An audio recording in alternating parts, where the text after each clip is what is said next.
ఇది duplicate brand అనే కాదు. ఇక్కడ జగన్మోహన్ రెడ్డి గారు ఎలక్షన్ ముందు ఏమన్నారంటే మద్యపాన నిషేధం. మద్యపానం తాగిన వాళ్ళు కూడా మాకు మద్యపానం వద్దు, మంచి జరగాలని కోరుకుంటున్నారు. చూసారా, వాళ్ళు రావాలి. చూసారా, ఇప్పుడు చూడండి 150 రూపాయలు డూప్లికేట్ డ్రింక్. ఇది రోజుకి 5-10 తాగి భార్య పిల్లల్ని కొట్టి అందులో ఒరిజినాలిటీ కూడా లేదు. కొన్నాయనే చెప్తున్నాను, నేను చెప్పట్లేదు.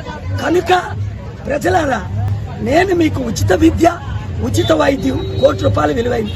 నిరుద్యోగులకు ఉద్యోగాలు, స్టీల్ ప్లాంట్ ఆపింది నేను. ఈ తాగితే ఏమవుతుంది తెలుసా? మీకు బ్రెయిన్ డ్యామేజ్ అవుతుంది, కిడ్నీ డ్యామేజ్ అవుతుంది, లివర్ డ్యామేజ్. తాగిన వాళ్ళని చెప్తున్నారు.